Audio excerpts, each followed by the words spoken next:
Anybody want to throw me some quick ideas here? I got 2 days to finish this up. I threw all this together today. Other than the base here, I've had it done for a few weeks. But I got 2 days to get this done. These chairs here, I got to get these stripped down. I got to paint those to match the base. I got to figure out how to reupholster the chairs.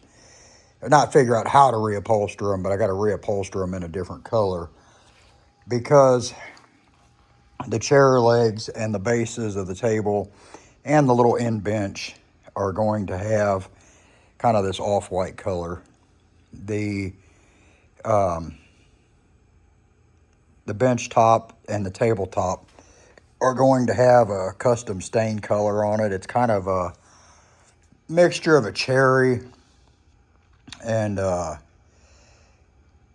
don't know, I'd say like a mixture between like a cherry and a walnut. It's kind of a brownish color with a red hue is going to be put on there.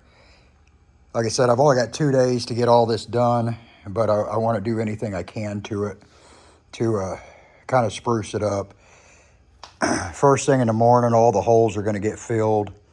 I do have some gaps around the edge here. I'm going to fill all those in, and once it dries, I'll of course get that sanded off. What's your thoughts on like rounding off the corners, tops and bottoms, or just the top, just to kind of round them over? The other thing is the feet here. These are going to be rounded from here down and then around the edges here. So anything else you think should be done to it just to kind of give it a little bit of a different appearance? Like I said, I've got 2 days left with it before it's getting given away. This isn't a paid project. It's a freebie. But I still want it to look good. I'm not worried about it as far as being solid because the thing is solid as a friggin' rock. But, well, except for this because it's not together yet. But, yeah. So this project I've been working on today.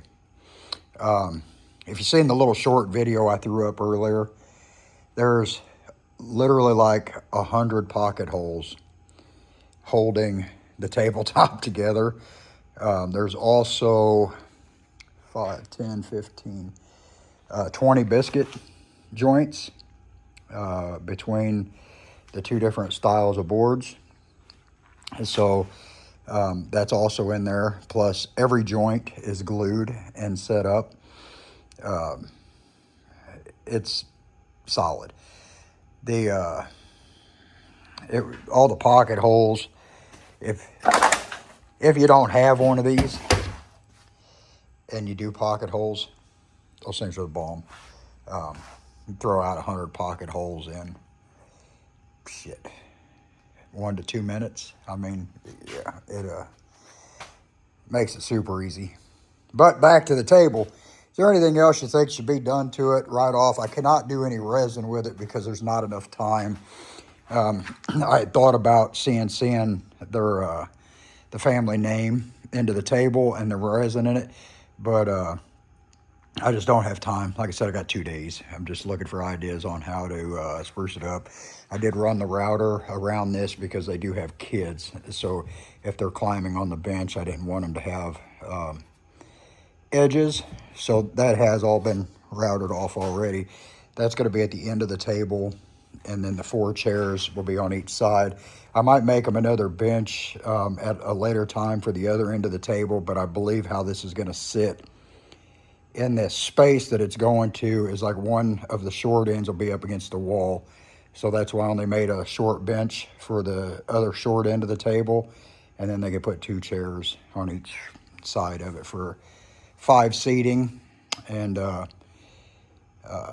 like I said, I may end up throwing together another one of these benches just so they have one at both ends of it also. But anyway, aside from that, throw any comments in. I mean, anything you think I could do just to kind of spruce it up a little bit more. Like I said, I don't know if it shows in the video, but the base already does have a single coat of paint on it. So it's too far along to add any stain to the bottom, but I could add more wood if I needed to. I didn't know, if something should be added at an angle here or just leave it as it is right now. I didn't know if, on both sides of the leg, just having something kind of come down here. I didn't know if that was too much, but I'm also worried about running boards at an angle, from here to there and there to there, because there are little kids involved, and I don't want anything they could stick their head in and get stuck. So if I did anything down here, it would have to be close to the bottom coming down. The same with the top. I would have to have it up there coming over, because I'd want any hole to be less than 4 inches just for safety. And I know it may not be a big deal to everybody, but I always want to keep that stuff in mind when I know there's going to be kids involved. We build a lot of bunk beds in cabins, and that's one thing that always scares me, is trying to build creative looking bunk beds, and at the same time worried about whether or not somebody has left enough of a gap anywhere where a kid can get stuck in it. So there is that. So anyway, that's what I've been doing today. If you got any ideas on how I could change anything on this in a short amount of time, throw it down there, because I definitely take anything into consideration just to make the thing look a little bit better. But I am also very limited on time with it, because like I said, I do still have to tear all these chairs apart and get them all refinished also.